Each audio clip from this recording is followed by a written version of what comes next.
बिस्मिल्लाहिर्रहमानिर्रहीम। अस्सलाम वालेकुम नाज़रीन, मैं आपको अपने इस चैनल जिसका नाम है basic Pakistani language in Urdu, इसमें खुशामदीद कहता हूँ और उम्मीद करता हूँ कि आप सब अल्लाह ताला के फजल और करम से खैर वाफियत से होंगे और अल्लाह ताला से दुआ करता हूँ कि अल्लाह ताला आपके लिए आसानियां पैदा करे, आमीन। नाज़रीन, इस वीडियो में हम आज बहुत ही अहम मौजू को डिस्कस करेंगे, जो है कोई भी मुकदमा दायर करने से पहले क्या करना जरूरी है। वो इसमें नाज़रीन मैं आपके साथ 5 जो पॉइंट्स हैं वो शेयर करूंगा, जो मेरे आजमाए हुए हैं, जिन पर मैं अमल करता हूं, तो आपके साथ भी मैं उनको शेयर करना चाहता हूं। तो चलते हैं नाज़रीन, ये बात याद रखें कि मुकदमा बाजी जो होती है उससे मुराद दो मुखालिफ फरीकैन के मबैन अपने कानूनी हकूक की जंग है। ये किसी मुआहदा के जरिए भी तय हो सकती है या फिर अदालत के जरिए भी मामला तय पा सकते हैं। आपस में भी अगर इख्तलाफात हो जाए किसी के, तो वहीं पे पंचायत वगैरह में या यूनियन काउंसिल में कहीं पे बैठ के उनको हल कर लिया जाता है, या जो आर्बिट्रेशन का जो एक्ट है उसके तहत भी हल कर लिया जाता है। अगर ना हो रहा है तो फिर अदालत में आना पड़ता है, फिर अदालत के जरिए मामला को तय करना पड़ता है।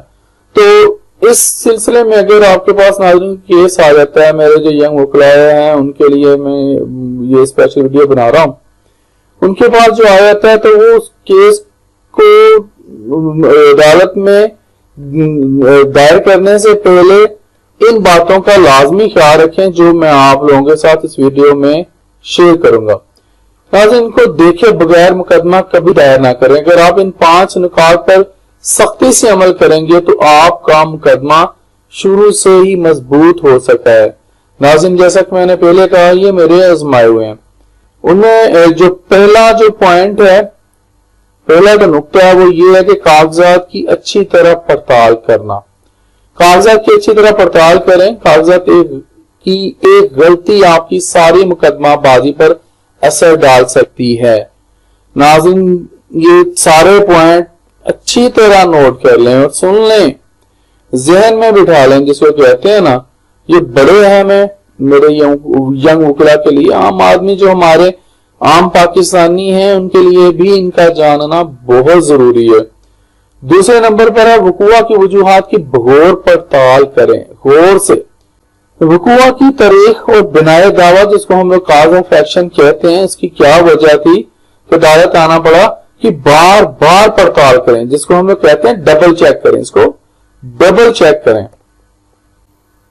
आपको यह भी लाजमी देखना चाहिए कि मुकदमा की तफसीलात क्या हैं जो आपने बयान की हैं या करनी है। नाज़रीन, फिर से मैं आपको यही कह रहा हूं कि जो भी तफसीलात आपने बयान करनी है मुकदमा से मुतल्लिक या की हैं, उनको बल्कि की तो नहीं अभी करनी है, आप लोगों ने मुकदमा दायर नहीं किया ही, आपने तैयार किए हैं, तो उनको बगौर जो है ना वो पढ़े। उनको वही फिर कहूंगा डबल चेक कर लें। तीसरे नंबर पर नाज़रीन, जज की साइकी समझे। जज का मिजाज कैसा है, उसका एटीट्यूड कैसा है। इस सिलसिले में नाज़रीन आप अपने जो कलीग्स हैं जो वहां पर उनका उस जज के साथ कोई तलक वास्ता रहा, उनके केसेस वहां पे वो डील करते रहे, उनसे पूछें उनके मिजाज के बारे में। अपने जो सीनियर वकील हैं उनसे पूछें। आप वैसे ही को उनकी जो कोर्ट है वैसे ही चले जाया करें। कोई भी केस वहां पे चल रहा हो तो पता चल जाता है कि उनका एटीट्यूड कैसा है।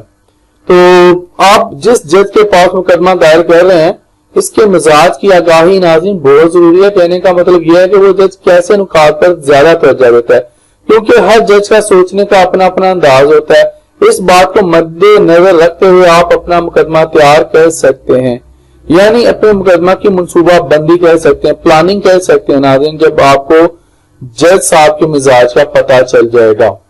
नाज़रीन, यहाँ पर मैं बताता चलूं, इसी तरह मैंने कुछ आप लोगों को जो जिला के पॉइंट्स हैं, जो नुकात हैं, वो भी मैं आप लोगों के साथ इंशाल्लाह शेयर करूंगा। थोड़ी सी मसरूफियत है आजकल, तो फिर हड़ताल चल रही है अदालतों में, नहीं, लेकिन फिर भी किसी न किसी तरह से मसरूफियत हमारी रहती है।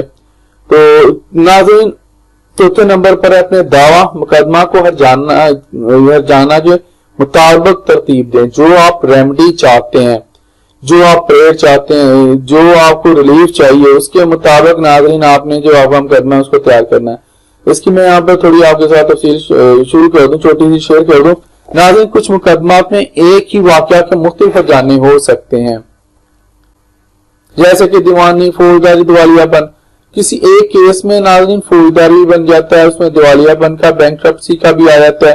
اس طرح کے وہ بھی بہت سارے ایک ہی کیس میں نکل ہوتے ہیں۔ وہ ساروں کا نا ایسی پلیڈنگ آپ نے تیار کرنی ہے جس میں مخالف فریق پر مکمل زور ڈالا جائے۔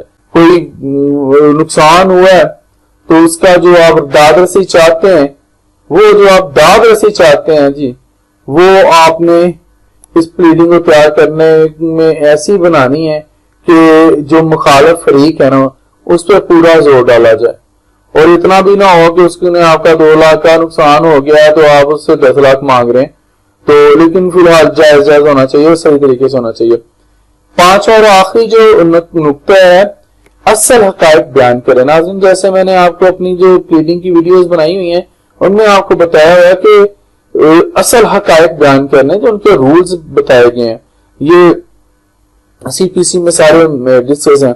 اپنی پلیڈنگ میں واقعات کو توڑ مروڑ کر پیش نہ کریں بلکہ سیدھے اصل نقطہ پر آئیں، اس سے آپ کے لیے جرح میں آسانی پیدا ہوگی۔ ناظرین میں یہاں پہ بتا دیا میں نے آپ کو، ایک سادہ اور سیدھی پلیڈنگ بہت بہتر ہوتی ہے لمبی چوڑی پلیڈنگ سے، کیونکہ اس میں ادھر ادھر کی باتیں نہیں ہوتی، بس سیدھا سیدھا اور کام کی باتیں ہوتی ہیں، اس لیے آپ اپنی بات آسانی سے سمجھا سکتے ہیں۔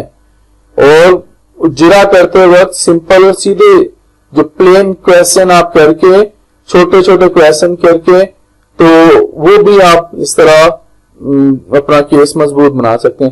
تو اس میں اصل حقائق ہوں گے تو آپ بڑی آسانی سے کر سکتے ہیں۔ تو یہاں سے ناظرین آپ کو میں الوداع کہتا ہوں، آپ سے اجازت چاہتا ہوں۔ آج کے لیے اتنا ہی، بلکہ اب تک کے لیے اتنا ہی۔ زندہ رہے تو انشاءاللہ پھر اگلی ویڈیوز میں ملیں گے۔